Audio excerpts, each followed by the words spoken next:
You are listening to the F11 Photography Podcast.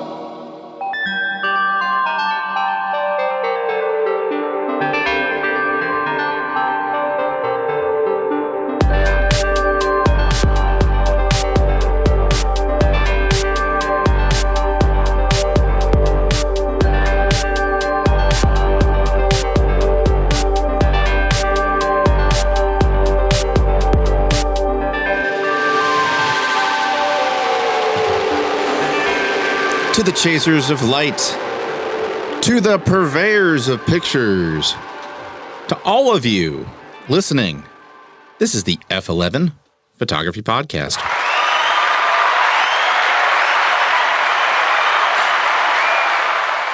I am your host, Kevin Deal, along with your other host, Brandon Gorrie. How are you? Hey, how we doing? It is South by Southwest in the Austin of Texas. We're here today in the studio, and we are ready to rip you a new one in the art of photography. And for those of you who aren't aware, if you hear South by Southwest and you're an Austinite, what that really means is, hey, we're going to go on vacation to Houston this week, or we're going to go on vacation to Dallas, because the city becomes, it's just like that Monty Python where he's like, none shall pass, because you have to, like... okay, so I have friends who are musicians, and they'll be like, hey, do you want to go see my showcase? And it's like, okay, so you want me to go spend an hour trying to find parking that I have to pay an exorbitant amount for, and then I have to walk several blocks to see your band, who, by the way, had like a 35, 45-minute load-in, to play a show for 15 minutes, and then I have to walk all the way back to my car and then drive out of here. So I have to spend like 3 hours of my life to see your band play for 15 minutes, but since you're a local band, I could just wait a few weeks and go see you play for 2 hours, instead of 15 minutes. So you really got to have a plan of attack for South by. You got to have like 5 or 6 events lined up. You got to make sure you get the parking early. You got to make sure you've got drink tickets so that you know where you're drinking. You can be drunk. You can be totally sloshed, but as long as you have that little like shopping list of how you're going to approach it in the back pocket, you're fine. Yeah, like I used to, as we've discussed on this show, I used to be a DJ, and I lived down here in the early 2000s, and I would go to South by and play South by every year, back when it was more of a musical festival. Nowadays, it seems like the movie part of it is a lot bigger, and I'm just going to say this. I know it's controversial to some Austinites, but Austin is no longer the live music capital of the world, and it hasn't been for quite some time. There are much better and more vibrant scenes in many other cities across the country and the world. Just wanted to get that out of the way. But yeah, it's like when I used to do South by, you would just go like, hey, Sony's having this party up at, it used to be, I think, the Crown Plaza, and I think it's like a Hilton or something now. But we'd go up there and it'd be like, you'd see like, Coheed Cambria getting signed. Matt Pinfield, who used to do 120 Minutes on MTV, was then an A&R rep, and he's just like, yeah, this is Coheed Cambria, and like, who? And like, then they got like huge after that, but dude had like some big fro. But that was just the way it was. You turn and look over there and like, oh shit, it's Quentin Tarantino. Like, it used to be that way, but it's so like not what it used to be. But anyway. Yeah, it's a bunch of tech bros now. Yes, but this is the F11 Photography Podcast. It's our weekly podcast. We release it every Tuesday, and so pretty much no matter where you're on the world, I release it at 4 in.m. So if you are, in the UK or whatever, you'll get it kind of a little bit after breakfast, before lunch, and if you're in the US, you'll wake up to it. And then if you're in the Far East, it'll be around dinner time. This podcast comes out on Tuesdays, so you can follow us on Instagram at F11Pod. You can follow us on Twitter at F11Pod. And our website is F11pod.com. Pretty straightforward. So we are the F11 Photography Podcast, and we are going to talk about photography today. We're going to actually break up today's episode into 2 parts, because I have, hours worth of material that we can talk about on this subject. And it's tips that we've learned to help us improve our photography. Brandon is younger than me, but he has things that I don't know, and I've done things that he doesn't know, and so everybody can teach everybody something. And so that's what we're going to discuss in today's episode. And we're going to start with the number one thing that I have learned over the years, and that is to shoot with intention. So spontaneity can produce some amazing results. I have some stuff in my portfolio that I was not planning. It was completely spontaneous. But I do find that if you show up to a shoot without a plan and your improvisational skills are off that day, you're basically wasting everybody's time and you're not really growing as a photographer. Maybe you are growing in the sense that you're going to learn that, wow, I shouldn't do that again. I should maybe at least have a bit of a plan. But shooting with intention. Why are you shooting? I know photographers, when I look at their work, it's like, wow, that is technically well executed. The person in the shot is super attractive and beautiful to look at, but I have no idea what the hell the purpose of this shot is. And so that's what I want to talk about is shooting with intention. And what are your thoughts on that, Brandon?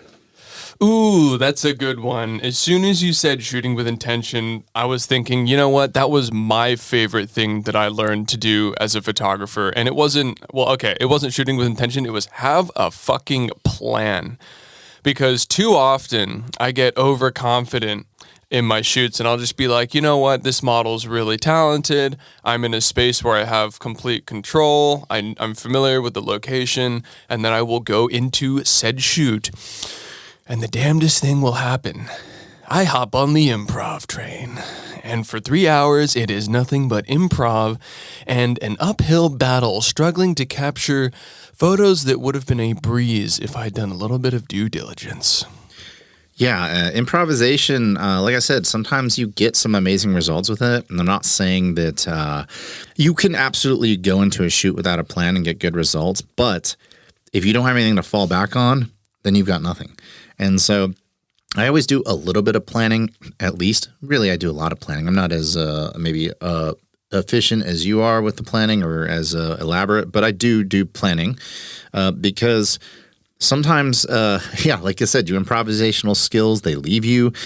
You're just not feeling it that day. But if you have a script to follow, at the very least, you're going to go, oh, yeah, we are going to shoot at this location. We're going to do this style of a shot. I was thinking about using this particular focal length. And I can rely on my years of skills to execute this particular type of shot. And even though it wasn't like, the tier I wanted it to be on, it was definitely a much higher tier than falling flat and not having an idea. Yeah, and here's the thing is, if you have a plan going into the shoot and your improv skills, like if you're not feeling that day improv-wise, improvisationally, I might say, then, even just the first hour of that shoot, sticking to that script, you might, that creative switch might flip and suddenly you ditch the plan because you're like, okay, we don't need the plan anymore. We've got a good takeoff. We're in the sky now and we're just going to go, off the wall. We've got good lighting setups. I'm comfortable with this model's movement and range. We can take it to the streets, Doobie Brothers style. Ooh, a Michael McDonald reference. I'm old enough to know that one. He has the voice of a golden angel, Michael McDonald. Sorry, tangent. Yeah, so another reason why I think it is good to have improvisational skills is and not stick too much to a script. Like you want to have a script. You need to keep the train on the tracks. But I do find the hybrid approach of, okay, our intention is we want to accomplish this, but to get from point A to point B, the script will help guide us, but allow for things to happen.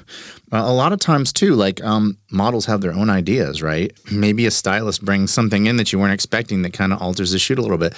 Sometimes it's okay to take a back seat to other talents and let them drive the ship. Now, you kind of have to be a DJ, kind of keeping all of the all the turntables and the decks going and beat matched and so on and so forth. You have to spin all the plates. You have to kind of control the shoot in some ways and steer it.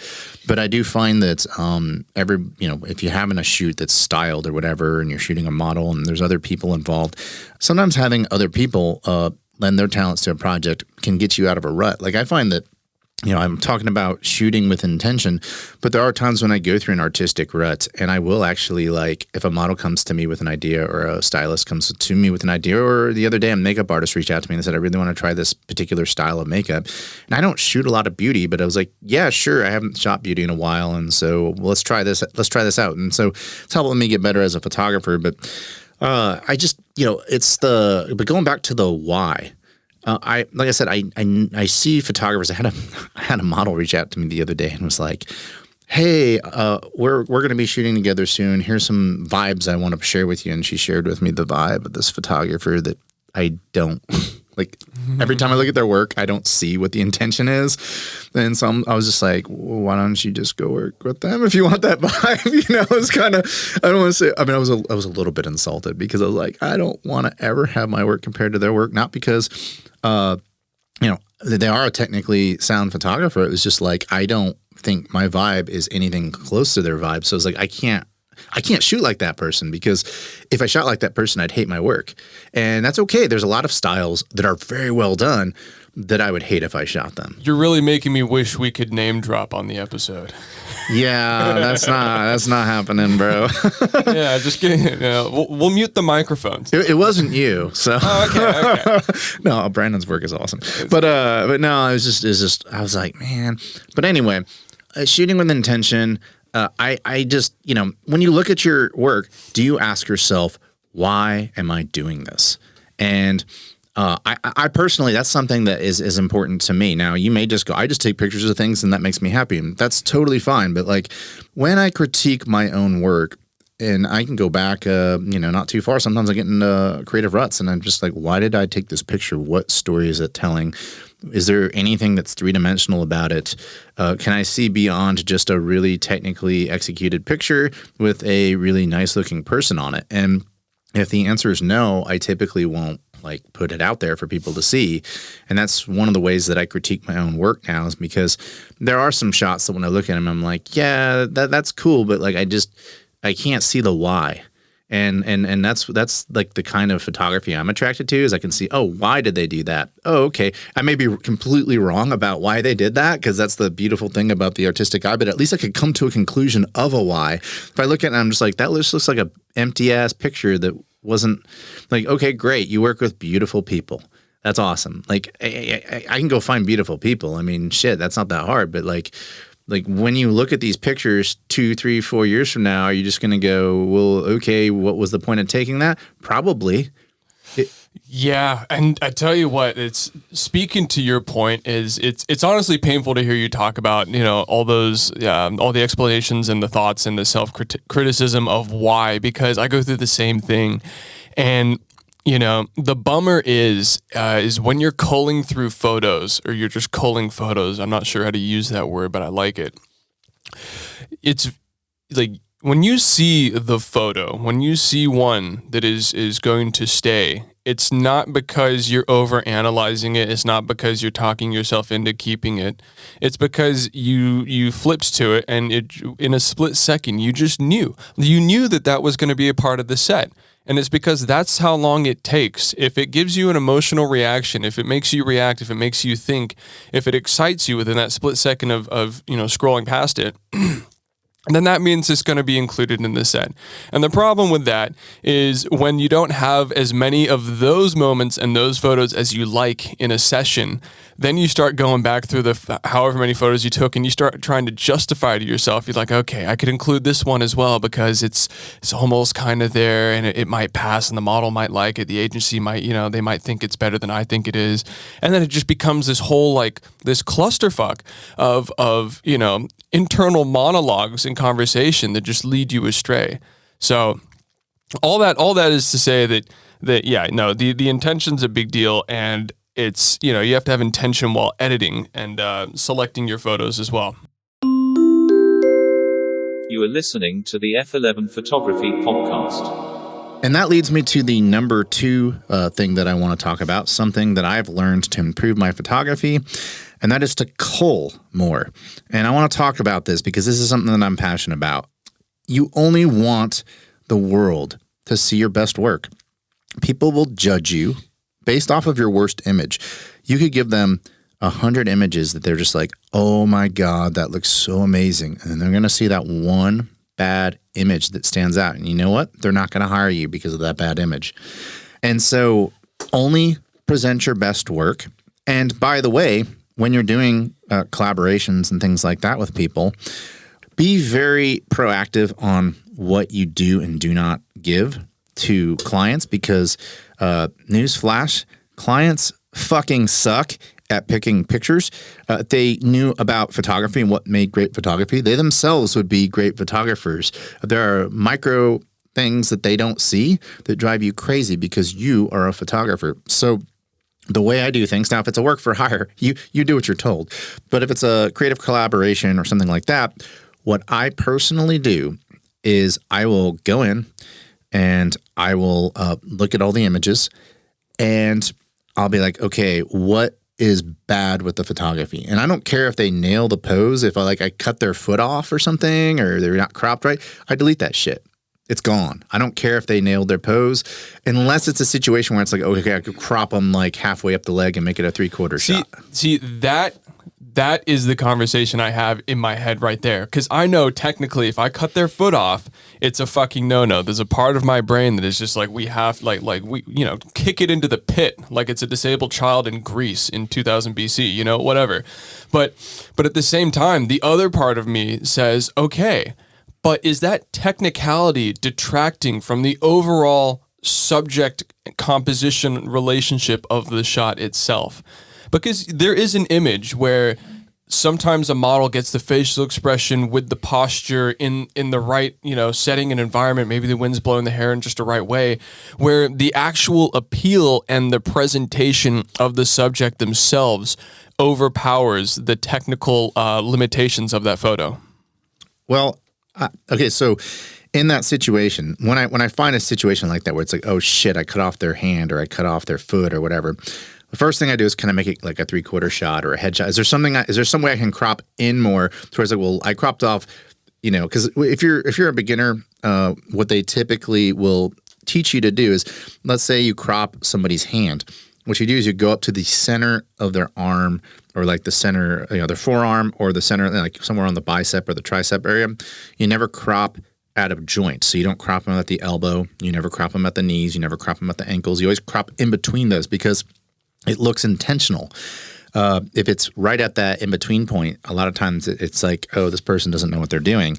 So that's usually what I'm looking at. And, rules are meant to be broken, blah, blah, blah, blah. But when people are looking at your work and they're deciding why they like it, they may not know why they don't like it, but it may very well be that you didn't crop the damn thing right. And it's just a subconscious thing for them. Yeah, catering to the subconscious of your audience is probably one of the most aggravating mental conversations I have with myself when I'm editing, if it's for, a project that I'm getting paid for and, or agency book filling. Yeah, and, something else to keep in mind to the point of culling more, if you give a subject, a model, an agency, 1,000 images, they're going to be overwhelmed. And first and foremost, if you're shooting for an agency, they don't want you to give them 1,000 images. They're going to probably choose at most 5 to 10 images that are like, okay, this is strong for their book. Like they have the same mentality that I'm talking about, which is we only want the best of the best. There's going to be some awesome shots that we don't give a fuck about. Like, we don't care. Like we just want to select a few shots at most from this session that may end up in their book, and that's it. And so, you got to know who you're giving these images to. And if you give them too many images, it's probable that they're probably going to pick images that you're not as passionate about. And so by going, okay, I just won't even give them that one to choose. Now, you do need to understand what they're going for, because if it's shooting for an agency, they're looking at, is the model giving you strong posing? Is the model, giving us what we want, as we talked about in the models episode, for their persona? Do they look like their persona that we're trying to market them as? And so you have to be conscious of that when you choose the model. You got to know who your audience is, but you get rid of a lot of shots, because the chances are they're going to choose shots that you're not too thrilled about. And if it's like a creative collaboration that's not agency, they're a non-signed model, every time they post something on Instagram or wherever, that is an advertisement for how good or how not good you are. And so if you just like let models or subjects choose photos that you are just like, I don't really want the world to see that, then you're doing your brand as a photographer an incredible disservice. People are going to go, like I said, they're going to judge you based off your worst photo. And this is something that I had to learn early on, is I would just like give models way too many photos, and then they would inevitably choose one. I'm just like, oh, really? Like even models, like especially new models, like they don't even understand modeling. They're still learning it. Like they'll have a shot where like their arm is sticking out at you and it's foreshortened, and you want people to photograph long. And so they'll have like these little Tyrannosaurus arms or whatever pointing at the camera. But when they're new models, they don't know any better. So like, oh, I really like my smile on this or something. But it's like, yeah, but your arms look terrible.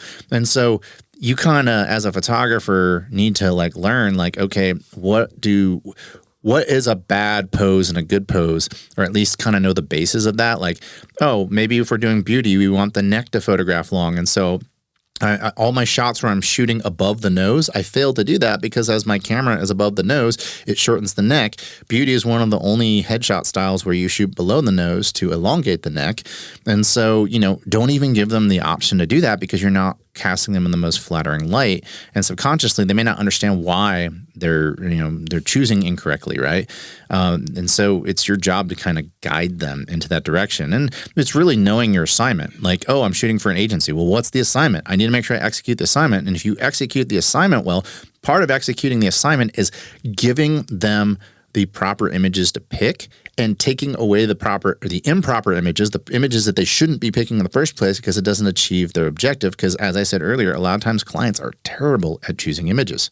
Yeah, and what's funny is this brings us right back around to having intention with the shoot. Because if you don't go into a shoot with an intention, and I don't want to beat a dead horse here, but if you don't go into the shoot with an intention or a plan or anything like that, the number of 5 out of 5 images that you want to present to an agency or a model or even have in your own portfolio, like it just lowers drastically. You'll be fighting for photos that are going to be, some of your best potential work.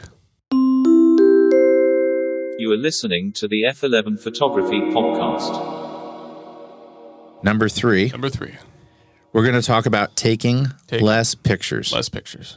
And here's why you want to take less pictures. I don't know if it's a confidence thing or what, but I know a lot of photographers, they'll go out and they'll take a ton of pictures. This also comes back to shooting with intention, because if you go so for instance, if I go shoot in a full 8-hour wedding, which I do weddings every now and then, it's usually when I want a lens, because I just want to get a brand new lens. And I was like, I'll charge you whatever this lens costs. Kevin. Yeah. Well, I like gear. But when I shoot a wedding for a full day of 8 hours of shooting, at most 2,500 images, at most. I've actually whittled that down to about 1,500. So the last wedding I shot, I had no more than 1,500 images. That's ridiculous. And I'm shooting another wedding next weekend, and my goal is to try to get it to 1,000. And the reason why, I'm going to go over why. If you take 2,500 shots of a wedding, and you spend in the culling process 10 seconds looking at every shot, that means that it'll take you about a full 8-hour day to view every image once. 10 seconds an image, it'll take you 8 hours. Now, we all take breaks, we have lives, we break things up. So really it's going to take you about a week because you have other shit going on in your life. So it'll take you a week to look at a wedding, to decide what, through one pass. You may have to look at things twice. That's 2,500 images. Now, that's for a full 8-hour day. I know photographers who will take a model out into a field and shoot 2,500 images of them. And I'm like, are you actually working, or is your camera doing all the work? If it's 20, I can't even think of a situation where in a 2-hour session I could take 2,500 images. That's you're talking about if you take 2,500 images over an 8-hour day, that's about one image every 15 seconds at a wedding. And you're documenting something super important there, and you take an image every 10 to 15 seconds. If you condense that down to 2 hours or an hour with a model out in a field or a model in a studio, that means that you're taking a picture once every 3 seconds. You're not, how can you even stop to think about what your intention is if all you're doing is click, click, click, click, click? Is your bandwidth going to be so scrambled to where you're not actually focusing on what it is that you're actually trying to achieve at that point? And so at that point, are you really being a photographer, or are you just randomly hitting a button every now and then and letting your autofocus lock on, and then you just go in and hope that you got something good? Where do you hit that threshold? It's an easy pattern to get stuck in. As someone who started using digital and started with high shutter release, yeah, it was very much just like sometimes while I was shooting, because I was like so new at it and so inexperienced that I was just like, I didn't have a hope at posing anyone. I didn't have a hope at like, controlling the light. Like I didn't even know how to talk to models when I first started. I was just like, you're doing great. Pretend you're Chevy Chase in National Lampoon's Christmas Vacation. Like, we're going to have a good time. So I just do stuff like that. And I would even blur my eyes sometimes, and I just hold down the shutter button. I was just so because when you don't have that level of control as a photographer, sometimes you're just there and you're just like, I mean, fuck it, I'm gonna figure this out in post. I'm gonna see if I got anything worthwhile, a couple hours from now. Absolutely, and I mean, I've been there, man. When you're starting off, that is the challenge. But where I'm at right now. And this is like, so I do a lot of, I do a lot of creative collaborations. I do things for agencies. I did an agency shoot the other day, and I took 270 shots with, we did 3 outfits, 270 shots. Jeez. That's terrifying. Oh, damn. Yeah, that was the job I just did in Houston. I did 270 shots, and they said, these look great. Awesome. Wow. And I turn around my edits I'm actually still editing, but I can get my edits turned around in 48 hours on this because they're only going to choose like 20 shots at most. How many photos did you do? 40 photos? What? Like out of that 200 something? How many are they choosing? How many did you send? Oh, I mean, I don't know. I'd have to look, but I don't. More than 20? Well, yeah. They asked for more than a 10% hit ratio. Wow, that's sick. Then, well, I guess with that session, so the way I do things when I'm working with an agency is I shoot and capture one. I was shooting tethered for this particular session, and I would just shoot, do my 270 shots, and then I would go in and go, okay, what do these suck? And then I get rid of I ended up getting rid of like about 120. Nice. And then I just left the session up there, and then I just give them a link, and then I'm like, here, this is the session. These are all the shots where she nailed her poses. You just pick your favorite. So, I mean, they were like 150 images in there that they could choose from, and they ended up choosing like 30, something like that. Wow. That they really liked. And so, but it's not, oh, I'm this badass and I had this high hit rate. It's just that I took less shots. Like I could have taken 2,500 shots and they still would have probably only chosen 30. So it's like, how much fucking time of your life? So my point being on that is that there's no reason to take the same shot 7 times. While pixels are free, time is money. And you shouldn't feel the pressure to take more images. You should feel the pressure to have confidence in yourself that when you execute the image, you move on to the next thing.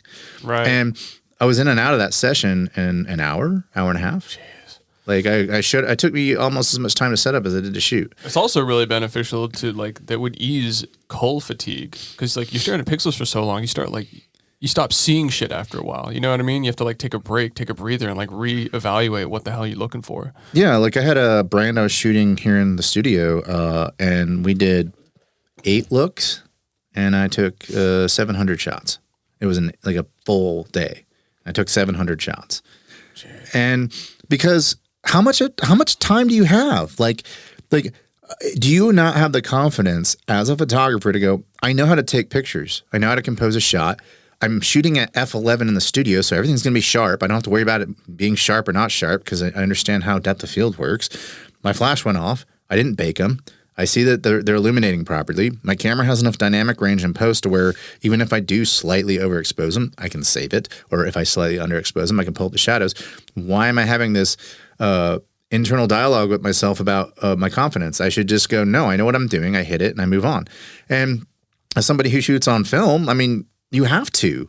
You don't even know what you have at that point. You're like, I am going to develop it. I'm going to see what I actually got. Like, you have to be confident to shoot film. And so transferring that same confidence over to digital, it makes you move a little slower in some ways. Like, I move slower in that I work to set up a shot, but then when I get it, I'm fast in that I move on.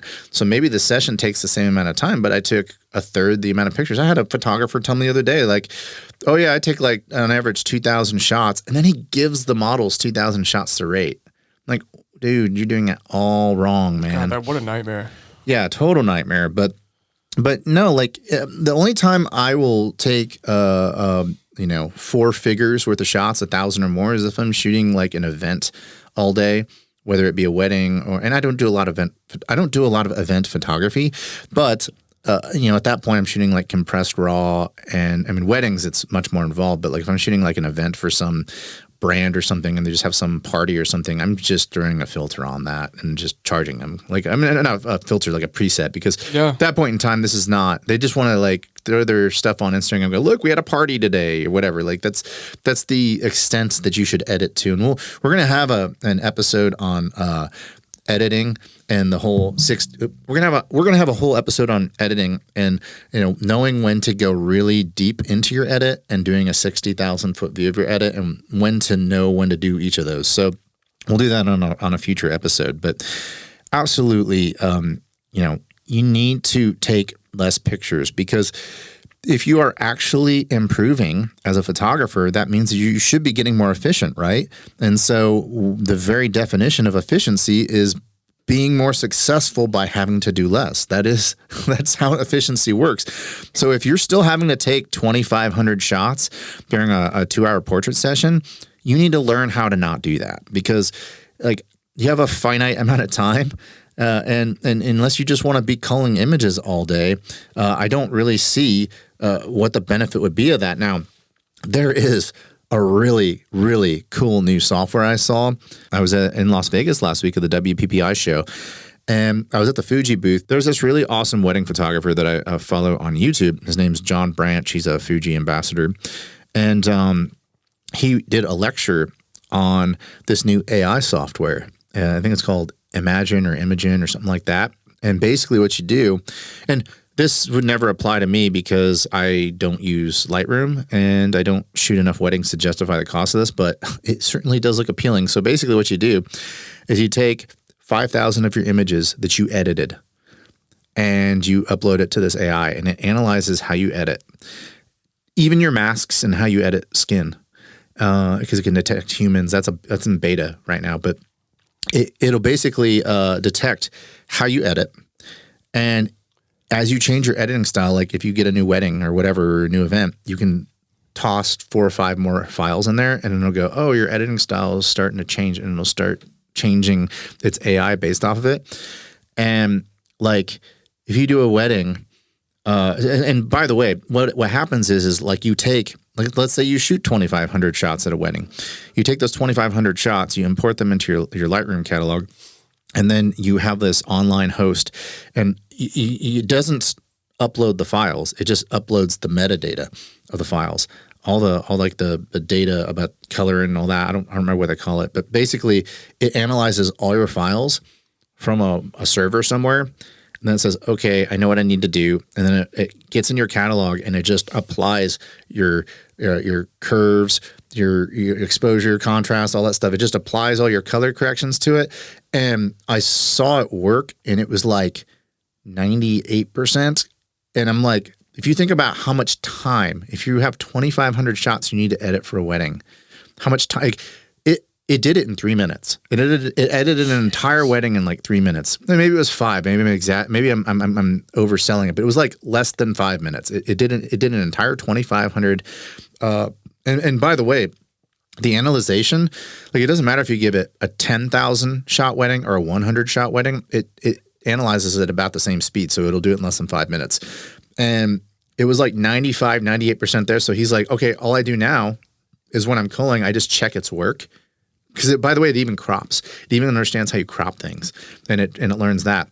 Well, I was going to say Midjourney, when you have it do photos in Midjourney or even compositions, all the photos and all, like everything it produces is compositionally accurate. Like they're all balanced images, 100%.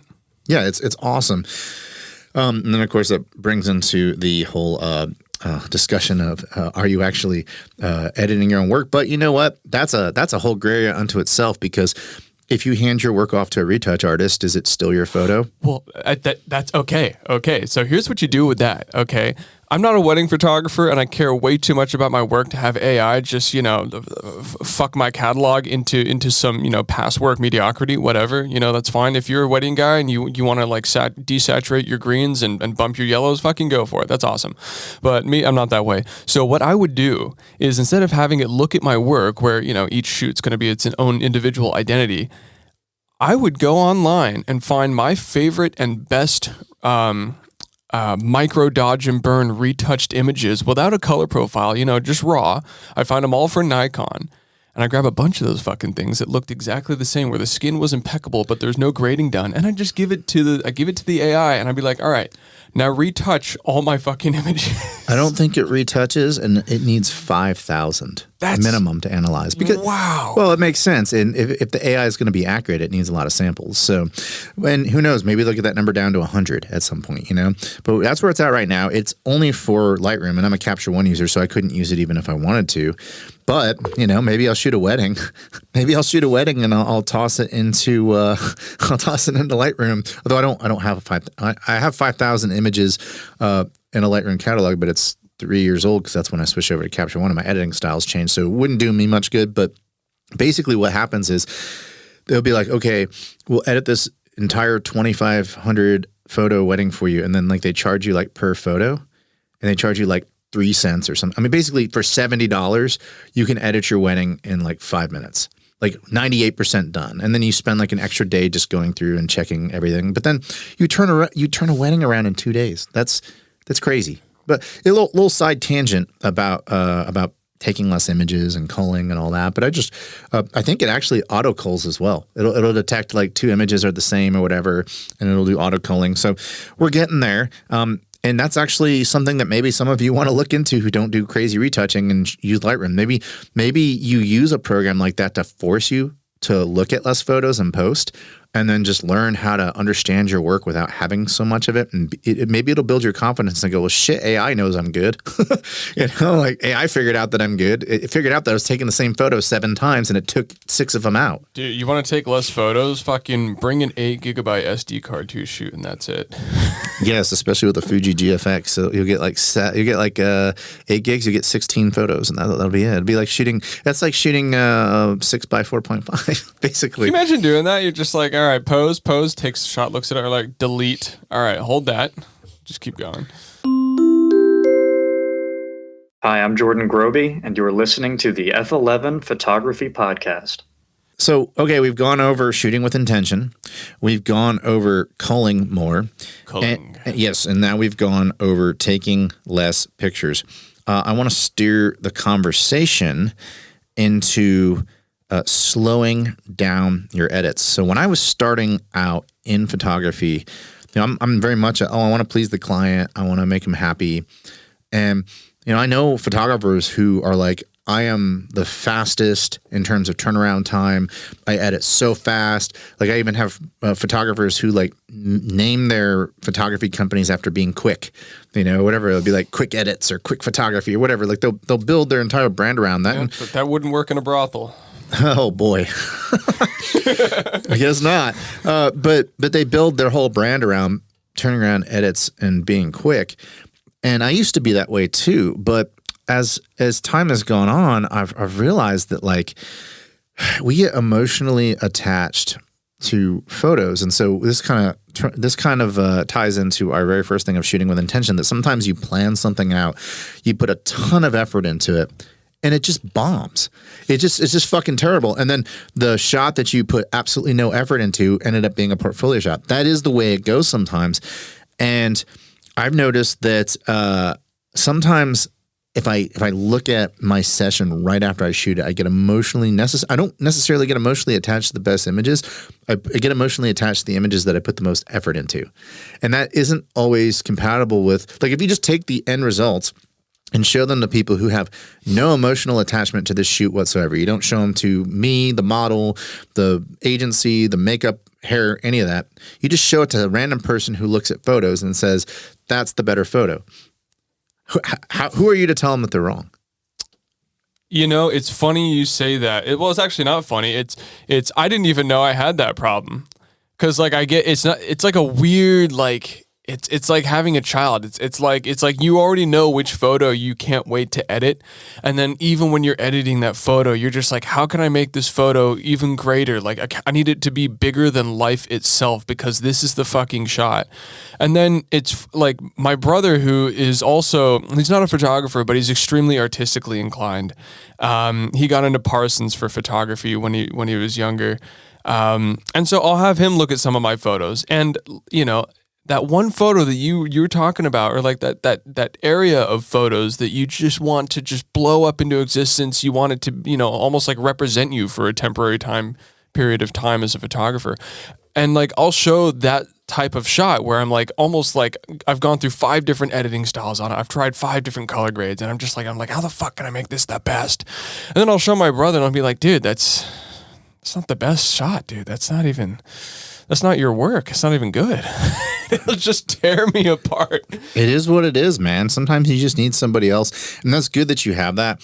I'm actually going to transition this when we go to our last talking point. I'll pick back up on this exact subject of having somebody else look at your work, because there's something to be said about that. And I think we're going to have some really good nuggets to share here later on in this episode. But nuggets. Yes. The worst, though, is when you get excited about a shot, but then the other creative collaborator doesn't select any of those. Like, you're just like, oh, yeah, I had this sequence that I saw with my eyes, and I thought it was just going to be so amazing. And then the model like gives you their 5-star ratings back, and they chose none of the shots. You're like, oh, fuck. And that goes back to the present them with less options to choose from, so they'll choose some of your favorite shots. I don't let my models choose anything. Fair enough. I let so here's what I do when it's a creative collaboration, or if it's so what happens is I put, if it's something where we mutually decide it's good, that's when you'll see like a creative collaboration, or an Instagram collaboration. That's just telegraphed, like we both like that shot.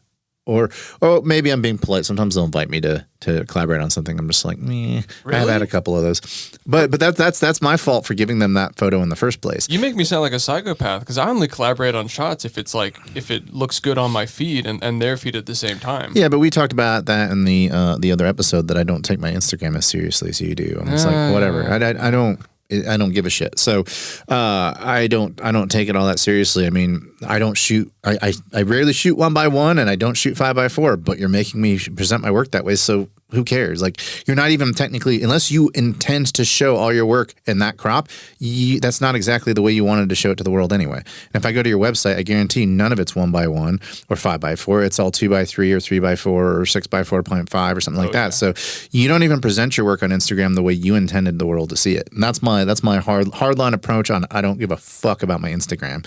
I mean, people need to see what I'm up to, but it's not where you go see my best work. So, I mean, not presented exactly the way I want it to be presented anyway. And so, but anyway, back to it. I do limit what people can rate, but if it's a situation where like they pick it, it's because the whole point of a creative collaboration is everybody needs to get something out of it. So sometimes if I'm doing a shoot and there's a makeup artist involved, and I don't really intend to get a lot of close-up shots, I'll still go, okay, I need to get a couple close-up shots. So the makeup artist has something for their portfolio.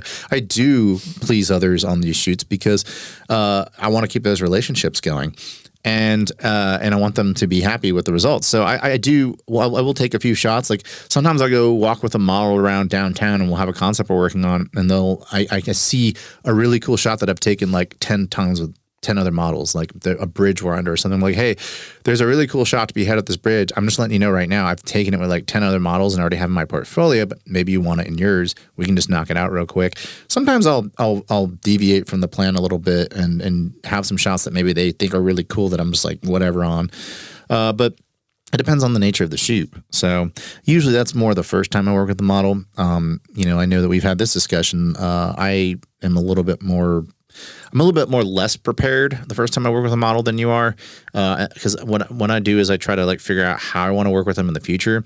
I don't have some big plan, because this is just how I work. I don't want to like fall flat on my face the first time I'm working with somebody or ask them to do too much, because I don't even know how they photograph or what their talents are. And so a shoot could fail because I set the bar way too high for their abilities.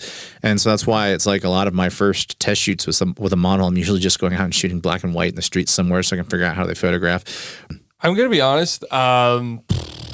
I think I'm a little bit more young and arrogant than you are because you are factually younger than I am, so that's not even an opinion. You don't have to think that you're younger than me. You're like 18 years younger than me. I was talking to him in like, the metaphysical sense, just like, the young, like when arrogance is still like a thing. I'm not wise enough to not be a selfish, cocky, prick. So that being said, every time without fail that I've sent photos to models to pick from, they pick photos that I just couldn't be fucking bothered to edit.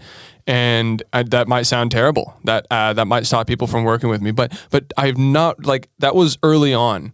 And so after that, I've never sent RAWs. I've never sent photos to models, for them to pick and choose. It's always just been, I send them the best that I could possibly conceive, and I have not once had a complaint.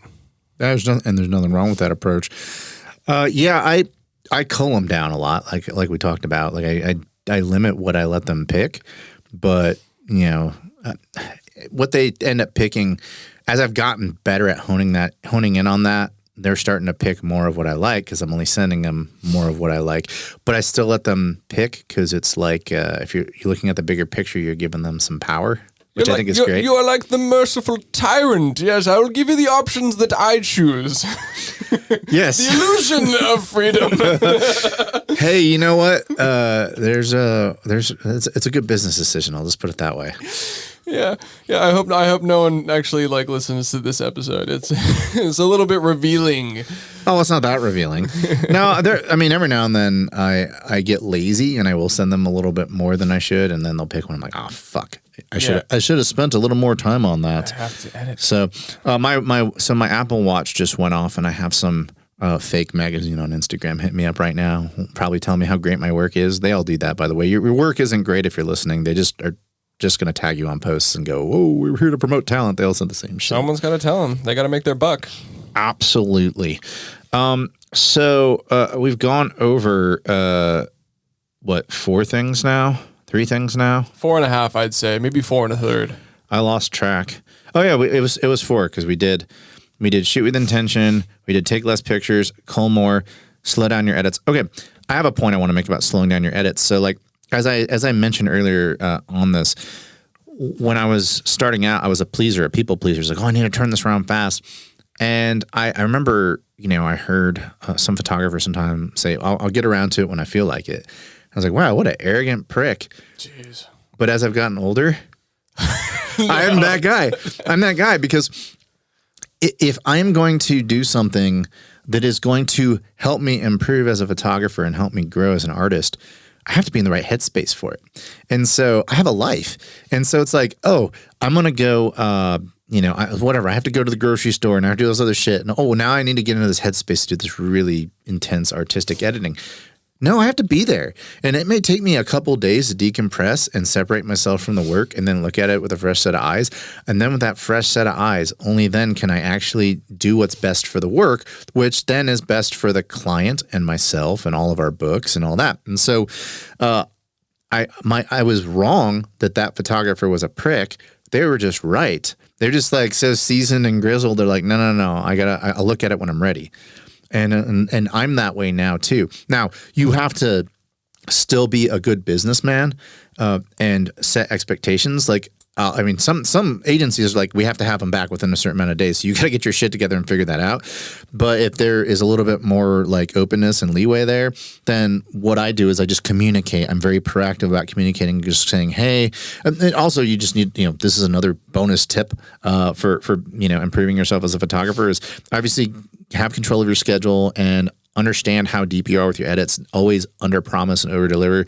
If you're a week behind, tell them you're a week and a half behind. So you have a buffer in case some shit comes up. So you're still at that targeted time. Because if you're one of those types of people who says, I'll turn it around in 3 days and you turn it around in 2 weeks, then that's your reputation right there. And you do not want that reputation. It's better to have the client kind of object a little bit at the front, but then accept it and then get back really amazing edits than getting it 2 or 3 times longer than you told them And then, maybe they're not even happy with the results this time. So in addition to maybe the shoot not going the way they wanted it to, and maybe giving you a second chance because you still turn things around in a decent amount of time, or in the time you promised, now you, in addition to having a shoot that didn't quite turn out the way everybody wanted it to, you're also really slow at turning around what they consider to not be amazing work. And so they'll probably never work with you again. But you keep hitting topics that I relate to on like a molecular level. So I usually give like a 2 to 3 week turnaround, depending on how busy I am. And this would probably drive you nuts doing this, but what I do, it drives me nuts as well. But it's kind of just like the flow of work I've kind of fallen into at this point. If I'm not editing black and white photos I can usually get through pretty well. It doesn't take a lot for me to find the right balance of contrast for the shots. But if it's color, it takes me ages. I go through one round of editing where I cull. And I don't grade. I kind of just dick around, just like a little bit of a preview to see what the photos could look like. But like my first round is just like, okay, 5-star, all the images that I for sure want to toy around with. Okay, and then I just leave. I'm doing something else. I'm editing something else. Then I come back, and maybe a day and a half later, all right, time to start testing grades and building out my own grades for this particular shoot. Do I want it black and white? Do I want it, this, that? And so I build out like a couple grades. And even then, I don't want to pull the trigger. I don't want to go, okay, we're gonna kind of like do all these photos this way. I'll let them sit. I'll have like a batch of like 40 or 50 photos, on the low end, sitting with, and there'll be different colors in there, different black and whites, different tones, and it'll just be an array of like experimental stuff. I'll let it sit. And then I'll come back another day, in like 2, 3, 4 days even. And then I'll be like, okay, I see everything clearly now. Like I see what I've got in front of me. I see where I was a couple days ago. Then I can start eliminating the grades that I don't like. I can start saying, okay, I don't like this. Okay, I don't like that. Okay, like that was just an in the moment thing. Fair enough. And then I just, I get rid of any extra photos, trim the fat, trim the grades, and then I export everything from Lightroom into Photoshop, and then I just start hammering out the grades and everything I want that way, like meticulously. Yeah, that's it. It all depends on the nature of the shoot. So, like, if I'm doing, something in the studio or something, it's a little harder to tell stories in the studio, but you can. But if I'm doing a storytelling, editorial type thing, I edit. I cull down based off of, okay, is this in a linear order of a chronological story that's happening? Are things happening in a certain order? I just, because I may have like a part of the story where I get a shitload of stuff that's awesome, but it's like, well, I have to make an executive decision on this because I don't want just to focus on one part of the story. I want to focus on the whole story. So, make sure you at least have a few shots of each part of the story that turned out well. Otherwise, it's like, fuck, I got this gap and I have an incomplete story. And I've done that before, and I'm like, okay, how can I kind of fake it with another shot and kind of take it out of order and put it to where it's still telling a story. It's montage, That's all it is. Yeah. But yeah, man, it's hard, but that's how I edit as well. I take my time and I go in, I whittle down and I whittle down and I whittle down. But like I said, it depends on the shoot. That shoot we were talking about the other day was kind of an anomaly because it was my first time working with the agency, so I just wanted to make sure I had good shots, so I gave them more than I normally would have. And they came back with about the number I expected, a little higher than I expected, which is a nice compliment to me, I guess. But yeah, that's how I edit those photos. That's how I edit photos, and cull them down. And like I said, slowing down, I think, is a good idea. One thing I will do is immediately when I'm done doing a shoot, that night I will do like a quick edit of 1 or 2 photos because I just want to like establish my vibe. And then I let it sit. For at least 24 hours. And then I go back and I go, yeah, I'm still feeling this. And then I use that as my basis to edit a lot of the other shots. Right. I'm in a Y2K phase right now. And, that sort of low fidelity Kodak 1995 cult classic film looking stuff, where the blues are electric, bordering greens, it's that Snatch kind of like color grade. It's that Lock, Stock, and Two Smoking Barrels. It's that layer cake. Guy Ritchie, 100%. And so, when I do a lot of these Y2K shots, I flip between a lot of subtle grades, and that's what kills me is because the grades aren't that different. So sometimes I'll be like, do I want this to be like strictly like a blue and, like slightly yellow skin, more so white skin tone, like just washed out? Do I want to add some greens? Do I want to add some yellows in the shadows to kind of like, fuck it up a little bit? Or do I just want to go like straight, like high grain Delta 3200 style, like high contrast black and white? And like those are all within the same realm of like cinema, but it's difficult to choose because there's subtleties. I love that cinematic look though. We talked about it in our first episode, watching Blade Runner and stuff like that. And I bought an anamorphic lens recently, and I intend to start incorporating it into my work more soon, because it just has that look, man. But and that's not just from a perspective standpoint, but from the bokeh, it's all oval shaped as opposed to spherical, and has some wonkiness on the outer edges. So I need to do some more of that here soon.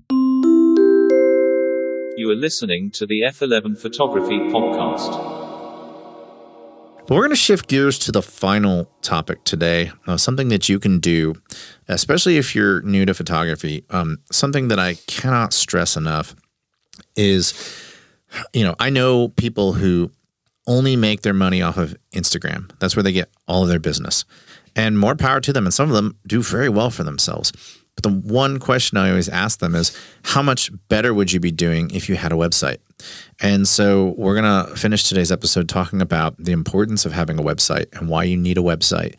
And before we get to that point, I'm going to have a little conversation about building a website. So there is this, they're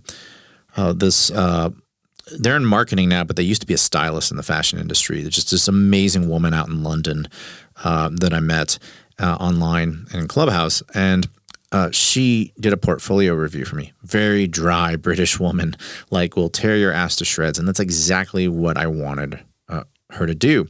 And so a lot of photographers fall into this trap. I did it myself when I started out. And it's like you go and you take pictures of things and you kind of figure out what you are and what you do. And then you build a website and you're like, okay, here is my fashion.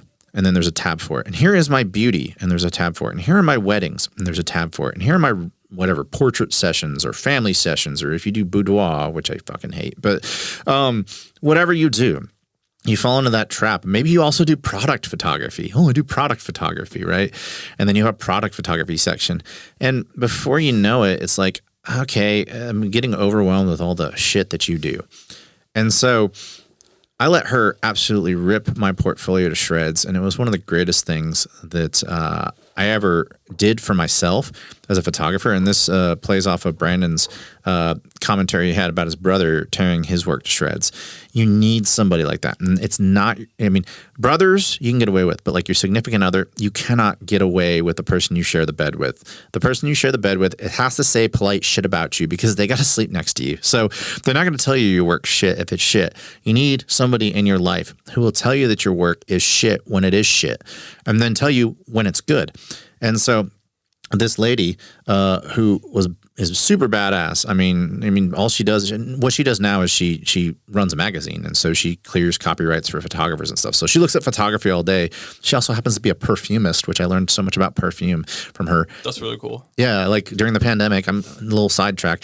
Like during the pandemic, because one of her jobs is that because the whole magazine that she clears for is about perfume. The magazine is. That's why it's like, why is she clearing copyrights and smelling perfumes? Because she runs a magazine about perfume. And then there's pictures of it and all that she has to clear copyrights on and all that. But during the pandemic, she had to have Chanel and all these companies like send her samples because she had to keep her nose like tuned to because everything's on lockdown.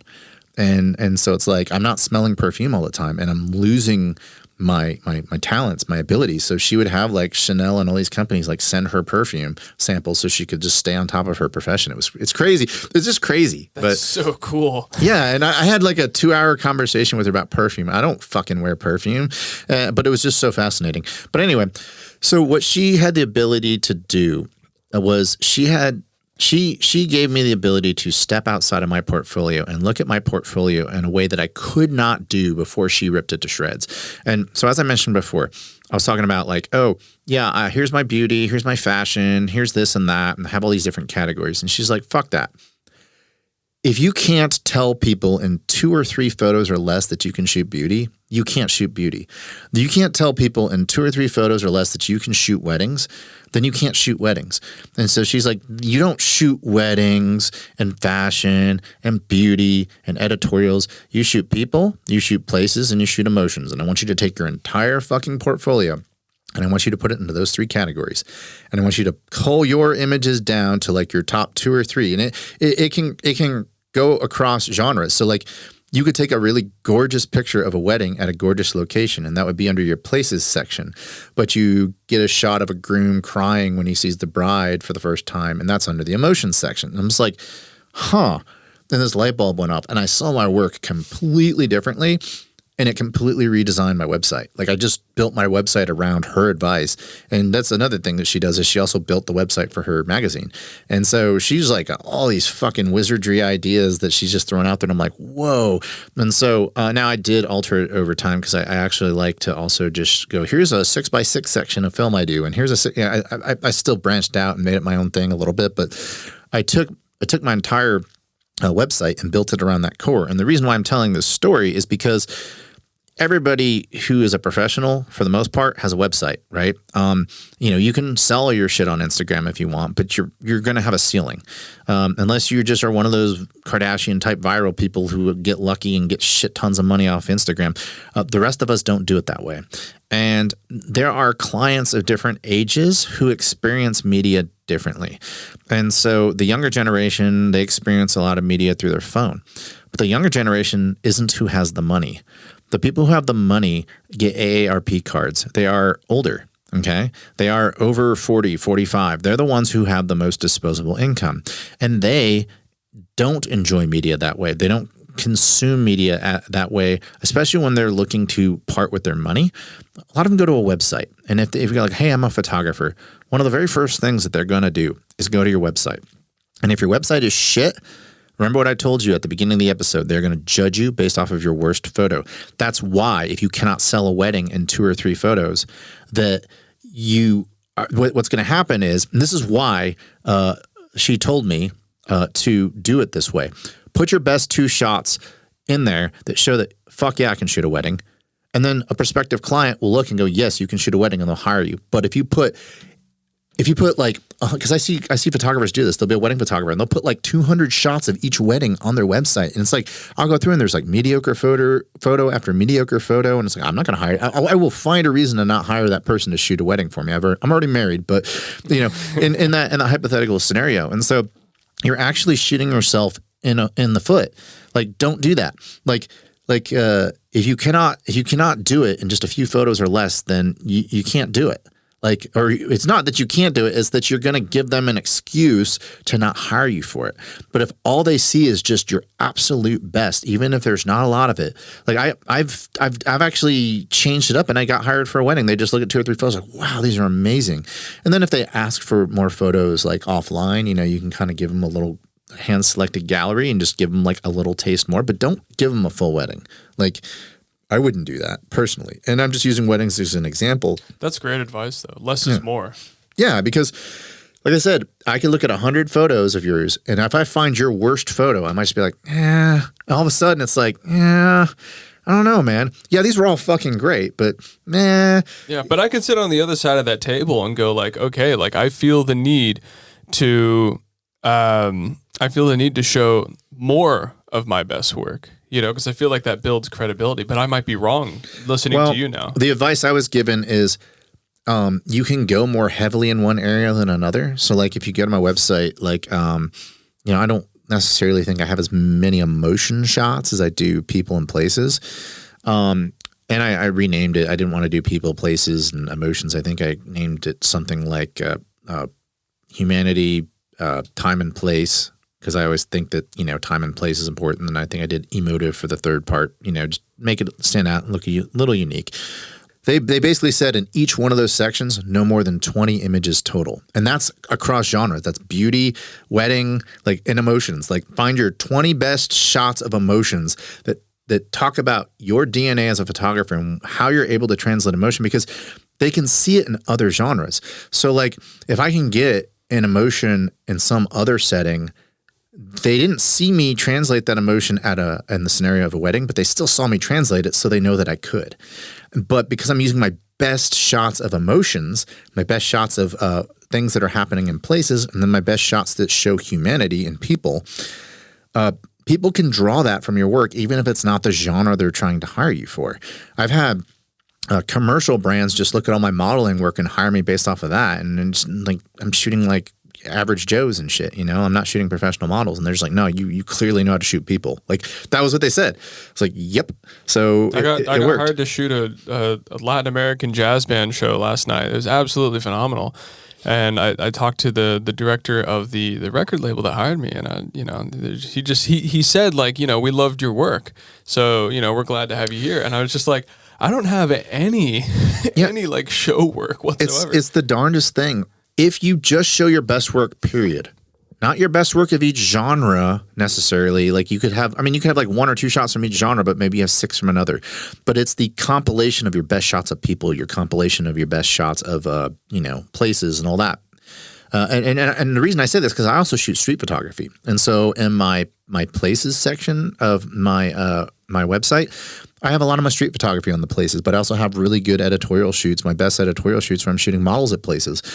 It clearly shows that, oh man, this guy really understands, or hopefully this guy understands how to shoot environmental situations. That's the point it's trying to get across. So, you know, if I have a prospective wedding client or a prospective commercial client who needs me to do a location shoot, they just go to the places section and go, well, clearly he knows how to shoot in locations.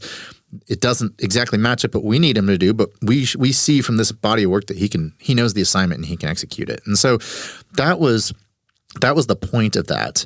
And I think it was some of the best advice I've ever been given. And, you know, she was like, I mean, she's not just some stylist. She worked on like Jerry Hall and Twiggy and people like that, like fashion icons. Like, she has fucking loads of advice. And just, that's why she's such a fascinating person. I can talk about perfume for 2 hours. You know, like, wow. I don't give a fuck about perfume, but some people come into your life and you're like, oh, I could talk to you for hours about just benign shit, things I don't even care about, and you can make it fascinating. She was that way. If you can survive show business in the 60s, you can tell anyone in 2023 to fuck right off, I'm sure. Oh, yeah. She was more 70s later in the cruise, but still worked with them.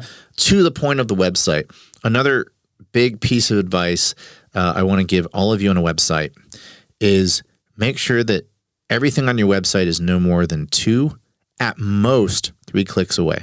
Because if I have to go to submenu to submenu to submenu to find whatever it is that you want to show me, I'm going to leave your website, especially if I'm looking to hire you. So if you cannot put your best foot forward in very few galleries and make it to where I don't have to, like, everything just needs to be right there in front of you. And basically, you have your menu, you have your about, your contact, stuff like that, and you're good to go. Now, there's all sorts of options out there. There's millions of options out there. You can do Squarespace. You can do Wix. I used to be on Squarespace, and I recently switched over to Format, which is a company out of Canada. They had a really cool situation where a web developer helped me develop the site, and so that was pretty rad. They had some good input to help develop my site. But that's the thing, is not all of you listening know how to develop websites. I've just been doing it since like the late 90s. I've been doing it DIY, and I've developed some shitty websites over the years, but I've just gotten better and better and better at it. And the templates are pretty idiot proof, especially if you're a photographer and you know how to compose things. It's like they're already kind of composed in a pretty easy way to follow. You just drag and drop things and just need to know like how to insert a hyperlink, which you usually like right click or whatever. It's pretty easy, but I mean, that's seriously like one of the ways that you can differentiate yourself from your competition. There's so many people out there who are quote unquote photographers. And I mean, I see some what I personally consider mediocre photographers to just clean up on business because they have a badass website. It functions well. They have like Squarespace scheduling built into it. It even like puts like fake appointments on there to say, oh, I'm not available at this time. So it makes it look like you're busy. I mean, you can do all sorts of stuff nowadays to market yourself better. And we are going to do an episode on photography and photo business, but if you don't have a website, I cannot stress enough the importance of having one. It's still the preferred medium of people with deep pockets. And I don't really think that Coca-Cola is going to come knocking on your door for a commercial project, for a campaign, if you only have an Instagram. Yep, I 100% agree. It's just the calling card is what you got to have. Absolutely. Well, that does it for today's episode. We are going to do part 2 of this episode. Things that we've learned as photographers to help improve our photography. This is the F11 podcast. You can follow us on all major podcast platforms like Spotify, Apple, Google, etc. And like I said, we come out every Tuesday. You can follow us at f11pod.com. You can follow us at F11pod on Instagram. You can follow us at F11pod on Twitter. And until next time, chase light, not algorithms.